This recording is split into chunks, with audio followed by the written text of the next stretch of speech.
Well, hey guys, welcome to this week of conversations. I'm super excited to jump into today's topic. Really want to jump into this idea of how to develop a staff or a team. And these are the people who you are paying. These are the people who are in your office 40 hours a week. These are the people who really are leading leaders. These are those people that you are actually paying. They're in your office, and these are not just randoms that are in once in a while. Again, those people are making an impact as well. But this is really for church leaders.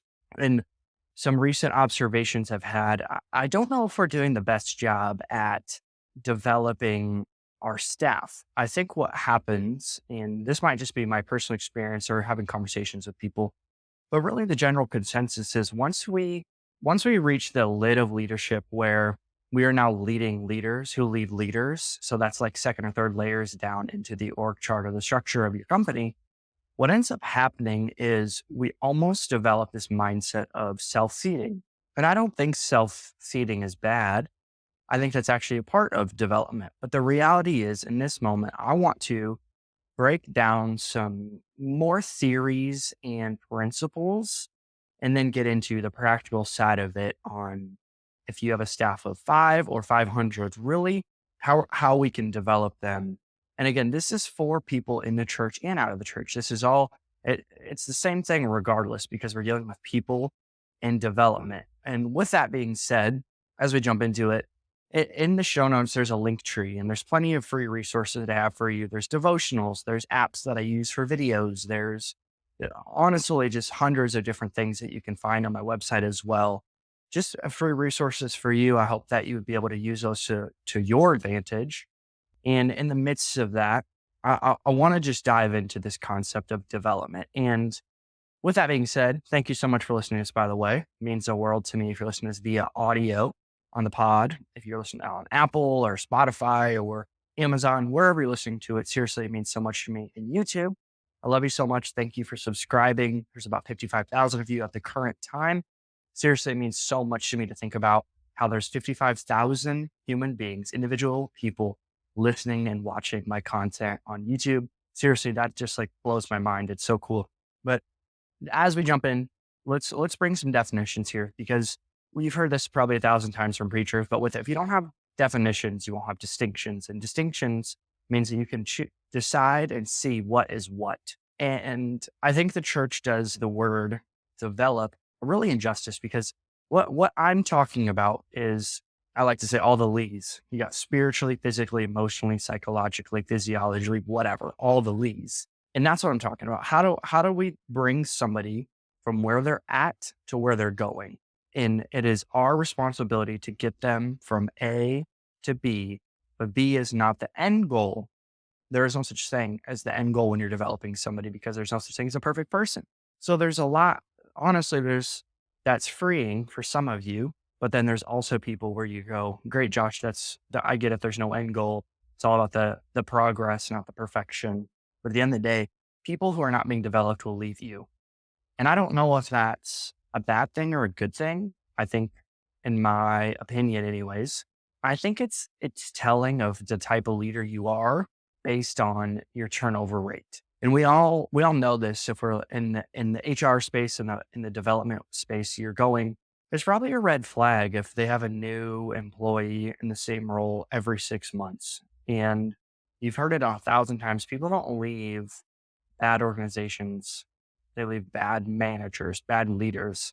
And this is really in the next 30 minutes, I hope that I'd be able to bring some light to maybe some areas in your life that you could grow, but then also maybe there's somebody at your peer level or above you who you're saying, I don't think we're doing this quite right. And again, these are some of these things are not absolute truth. So I always want to preface that this podcast is called Conversation because that's what I'm creating. I'm hoping to create conversations inside your organization when you say, hey, I don't know if we're doing this right. And maybe we need to do this as well. And I would love that as well. Maybe comment on YouTube some things that maybe you've seen in our episodes that you'd say, hey, I'd love to talk about this with you or whatever. But like I said, you need to define development because if you don't define development, you're just going to be in a cycle of thinking you know what a person needs, but really at the end of the day, you're not developing and growing your people. So we know this, but you don't find good leaders, you build good leaders.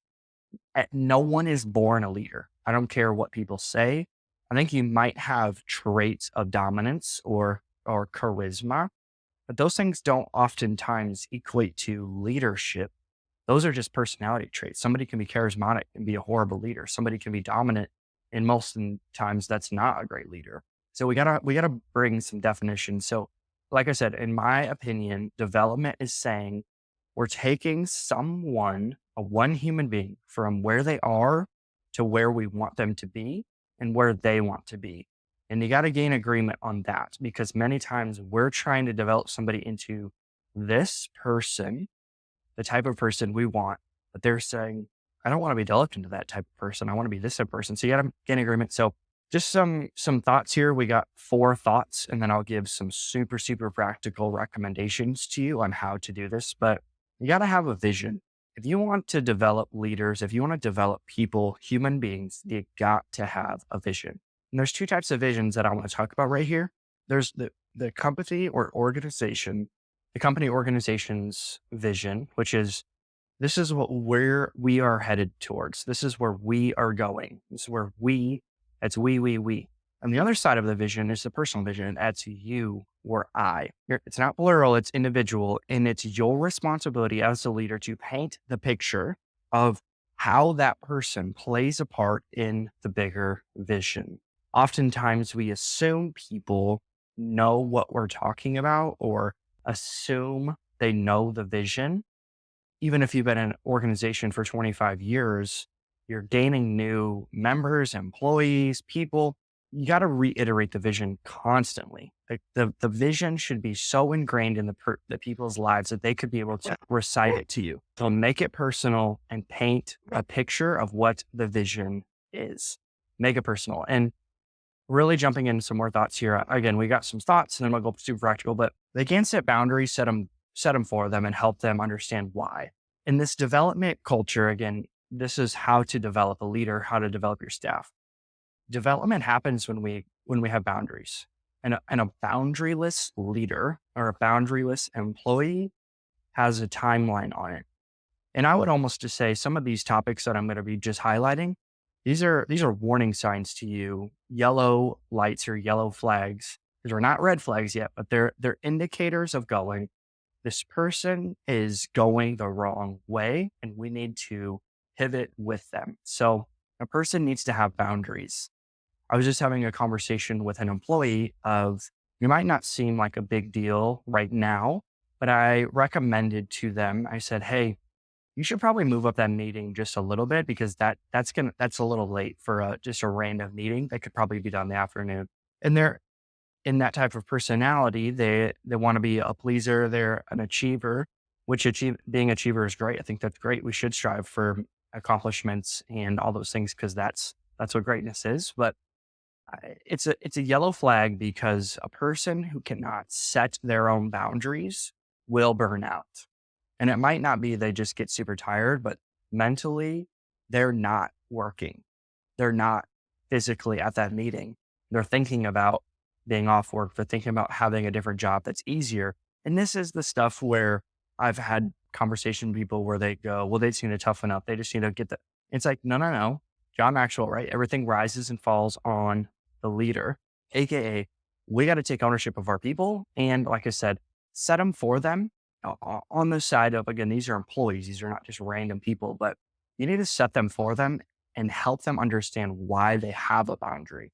Because if we don't explain why we do something with a person on our team, they're not going to catch the heart. They're just going to catch the practicality in their head. So their brain is going, okay, my boss just said I need to be off by 5 p.m. today. Okay. But the heart doesn't understand. So what they're doing is they're not learning and developing. They're just honestly mimicking principles that you have placed, or convictions. And that is not development. What that is copycats. And we don't want copycats. We don't want little mini versions of yourself and your organization. You want the fullest potential, fullest person individually. And again, this works when you have already structure in place, because if you're leading more than 10 people, you're probably overwhelmed and they're not all being pastored or led well.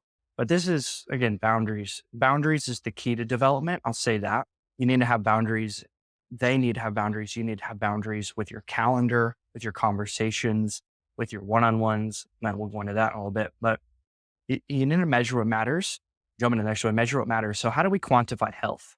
Like development equals health. I would say that those things, you can't be an unhealthy person and be developed. That doesn't even make any sense, right? Yeah, I'm saying that you're going, Josh, those are literally the same thing. That is true. Health is usually the indication of somebody is developing upwards. Again, all the leads, right? Physically, spiritually, emotionally. And these are the things that matter. And I've often said in other episodes about things need to be quantifiable. Like, especially when you're in an organization, you're leading in a full-time position in a church, we can't just have all fairy tale mindsets. Like things need to be quantifiable, which might mean, hey, you can't have more than 5 meetings right now because I understand that you're a creative mind and you need to have some time just to roam and think and to think about the future of your team. Again, you can make it as practical as you want. I can give you thousands of different ideas, but again, these are just higher level thoughts that I want you to ponder and think about. But yeah, measuring what matters. How do we quantify that individual person's health? Again, it might literally be them working out and helping them understand the importance of that. Because we all know that's a problem in the church, having people overweight. And that makes zero sense to me because, again, there's a difference between somebody just being overweight and not working towards it or not understanding empathy on both sides, which is I'm going to put myself in your shoes, understand the season you're in. But if somebody is actively okay with it and even jokes about it, especially from a meeting table, that's a serious problem that you need to address just as much as somebody drinking and making a joke of it in front of their staff or people in the church. You would say the same thing. All that to say, we need to understand how do we quantify health in our individual teams and people? Because every person has a season. And I think in the church, we've actually started to mute that word season because it's been so, we don't get that choice to not think about the word season. But there are seasons in life where somebody is young and they don't have kids, they're not married, and they can put way more time and investment into specific things that someone who's married has 4 kids can do.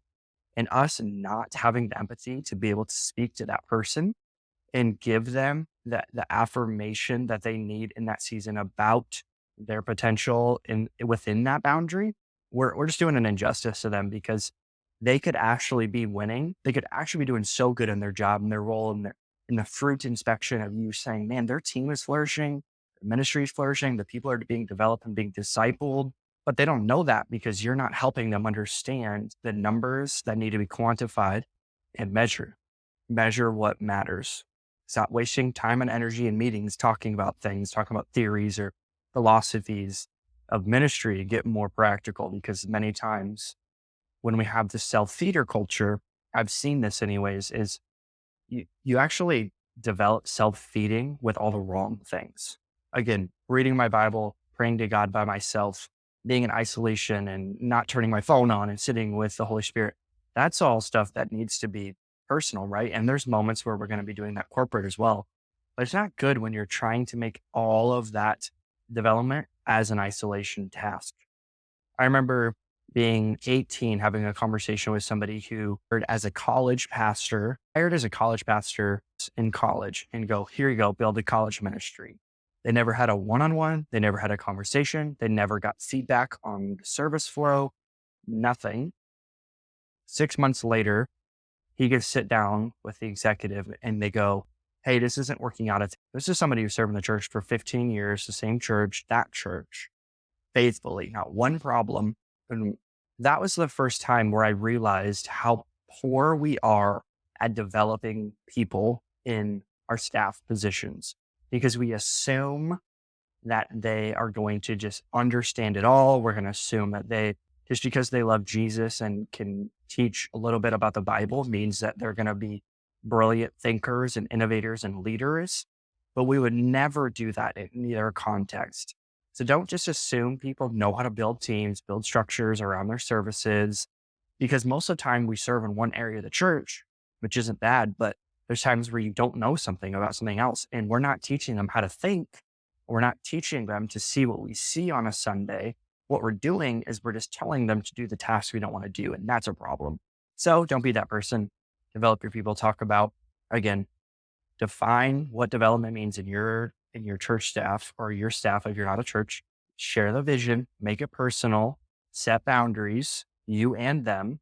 Try to figure out what are we going to measure that equals health.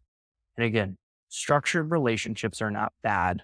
This is the last thought before we get into some 5 really points of how to practically develop somebody. But structured relationship isn't bad. The thought of somebody being on staff at a church and not having a direct leader that you're leading a one-on-one with genuinely frustrates me, because these are people who are responsible for souls. Like, we're literally taking care in God's children, and we are just assuming that they're going to be good.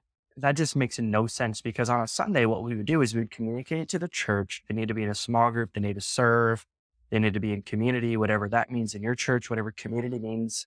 But then when it comes to the staff, they're not modeling that at all, because it's not an expectation, or you haven't given permission to do so because you think that there needs to be a hierarchy where they can't actually get coffee with somebody and it not be super pastoral, but it could just be relation. Structured relationships are not bad. We preach structure about everything else in our lives. The most structured people are usually, and structure and discipline kind of go hand in hand, but any other place in the world that we are disciplined in, it's kind of a requirement. But the second it comes to you developing your people, somehow you think that that's just going to be organic. And that's just not how humans work, in my opinion. Every job that they're doing, every task they're doing, every relationship, you are making sure they're leading. You are saying it needs to be structured. Their marriage, they have a date night once a week on a specific day. That's structure. Again, it's not bad. It's saying you matter to me, which means you're going to be on my calendar. And I would venture to say, if I asked you, hey, do you care about your staff? Do you love your staff? You would go, well, duh, Josh. Okay, well then show me the meeting rhythms you have with them individually.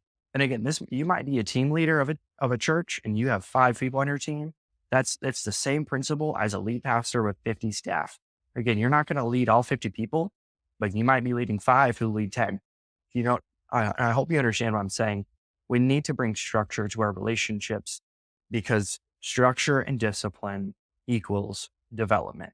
All right, jumping into 3 kind of practical key points here to make sure you are developing. If you do these 3 things, I promise you, your team will grow, not only numerically, but also spiritually and emotionally. Again, all the leads again. Speak to someone's potential.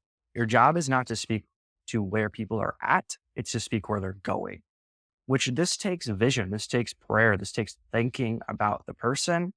And it's not bad to even document this. Say, hey, this is where I see you going. And you got to get a vision for that person, like I said at the beginning, and help them understand where they're going if they don't have a personal vision, and how do those things integrate. But constantly speak to the person's potential. And that means you got to speak to the upgraded version of that person, so that they might be anti-confrontational. They don't like confronting people on their team. They're a little intimidated by it. What this practically means is you got to speak to the person you see in them that is confrontational. So for me, example, I tend to be more confrontational than gentle. So if you're my leader thinking about Josh being a gentle, hospitable, kind person, you've got to compliment and find the moments in which I'm doing that and feed that. And that's not manipulation, that's development. That's saying, man, that trait of yours that is growing, I need to highlight that and find the moments you do it and also model it. So speak to the person's potential. You need to cast vision for life. You got to say, hey, here's what I'm seeing. And then also, here's where you're going. And by the way, this is not titles. The church does a bad job at this, because all we do is go, hey man, I see you being a pastor. I see you preaching. I see you leading this team. Don't speak to the title or the practical role they're going to be in. You got to speak to the character traits in which that person is developing into. So speak to that, talk about that, compliment them, even if they aren't living in it. That's the definition of prophetic. We're speaking ahead to the future in which we see for our teams. So number 1, speak to people's potential. Number 2, spend time with them. I don't think we can get more practical than just spend time and bring people in your world. I cannot stand this concept of fast tracking human beings. There is no fast track to building leaders. There is no fast track to building people into being what God has called them to be. You're in it for the long haul. And if you aren't in it for the long haul, people, please allow someone else to take over because that is our responsibility. We're not building anything else besides people. That is literally what the church is. And the church should not be a place where we use people to build a church. We need to be the church that uses the church to build the people. So you got to spend time with them. Bring them into your journey. Bring them over for dinner. Have them over with no plan. Just hang out. Say, hey, I'm going to this meeting with this pastor at lunch. I want you to come with me. The red flag to me is a person who is always alone. The leader, you're not leading anyone if you're alone all the time. You need to be committed to the process of developing them by bringing them in your world. So spend time with them, invest in them. I remember our last pastor went ring shopping with me. He didn't have to do that, but he spent time at a mall walking around, and we're not talking about like crazy church stuff or theology. We're just looking at rings and talking through the different models of that. That to me is somebody who's going, I'm just going to spend time with them. We're just going to hang out. And you got to be good at that. And that also takes development, right? You got to not be an awkward, shy, weird person in those moments. And how you do that is caring more about that person than your personal preference or design. I'm not saying do something that God hasn't told you to do. What I'm saying is be a kind person who allows people in your world, bring them in your world, and they will see the real version of you, which that's how people learn. They don't learn from a staff meeting once a month where you rant about your frustrations. They develop through being consistent with you and watching the life you live. The last one out of this, stay consistent. You can't be hot and cold in leadership, especially in the staff development side of it. You cannot be hot and cold in the office. And one day you're super excited and you're loving on people. The next day you're rude and your door's shut and you don't want to be around people. Can't be that guy. Can't be that girl. You need to be consistent because if I've seen something, I'm Gen Z, but Gen Z and millennials, they want consistency. I would venture to say a 19-year-old right now would rather have somebody who's consistently bad than super good and bad both times. And that's just my opinion, but you gotta be a consistent person, not just with your schedule, your routine, not just with your schedule or routine, like I just said, but with your personality. And again, you have grace just as much as everybody else does, and you can't have bad days. The problem is when you have bad weeks, bad months, bad years. That's a problem, which speaks to the health of you. We got to get help. As leaders, we got to model what it looks like to go to therapy, to go to the gym, to go to conferences, go by ourselves on a retreat, whatever. But again, be consistent. And if you want to be taken seriously, not just in the church, not just in the business world, but as a person, be consistent. If there's one principle that you can take away from this episode, be consistent. Be the most consistent person in your world. At 4:05 on a Tuesday afternoon, your team should know I'm getting a text at 4:05 on Tuesday. On Wednesday morning, I know pastor's going to walk in with coffee, or you get it. Endless examples, but be the most consistent person in your world and you will be taken seriously, and the people in your world will be able to see how it's modeled.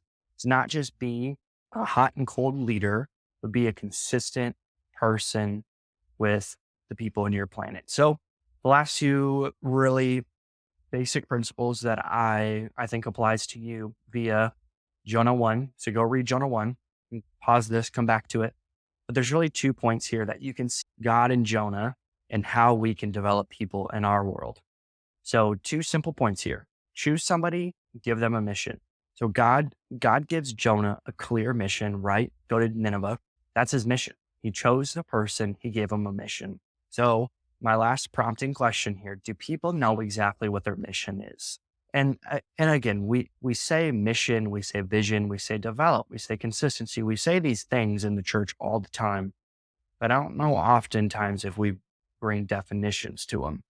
But that's what I would prompt you to do before you do anything is walk through these words and go, man, what is this? God, what does this mean to me? And how does this apply to my organization? So you need to choose somebody. If you're leading the host team and you're going, I want someone to replace me in 6 months, which you should, by the way, everyone should have a replacement ready to go like today. But, let's say you do it. You find somebody, again, think about their potential. Don't think about today. Find somebody, give them a mission. AKA, vision and mission is what determines the potential of a team. Now, vision and sight are different, right? Sight is practical. What you see with your eyes. Vision is what you see with your eyes closed. You think about that person and go, man, who are they going to be in 6 months? Okay, that's the type of person I'm going to speak to. I'm going to speak to the potential of that person. So not only did you just choose somebody, man, that person's so great. They're so charismatic. They're so fun. They're so joyful. People naturally come to them and give them mission, give them something to do. And again, it might not be everything. It might not start out. You don't want to dump on people. You want to delegate to people. Delegate a couple things and see how they handle it. Say, hey, I would love for you to take over planning center scheduling. Can you and I sit to get down together next week and work together on it? So then you can take it over. Not only what you're doing is freeing up your time, but you're giving them accountability and something practical to do, and they're going to love it. And you go in your head, man, I hate it. You didn't hate it when you started because you were passionate. You were excited about the future of what you were building. So much so that you would do something when your leader asks them to do, or practically give them someone to lead. Take them to coffee and take someone else to coffee and challenge them. Say, hey, I want you guys to start hanging out. I just think there's something with you guys relationally that would go great. Watch you guys start hanging out. So choose somebody and then give them a mission. God gives Jonah a message and a mission. So do people know exactly what their mission is? So I hope this helps you. Again, this is just practical. These are some observations. And honestly, it's kind of sparked from just some conversations I'm having currently with people who are being developed really great. And there's also people who are saying, I don't think I'm being developed. And that question itself, right? We want to be self-feeders. You want to constantly be growing. Again, you're listening to this podcast, you're developing, you're listening. So just to run through these thoughts again, so you have them, you need to define development.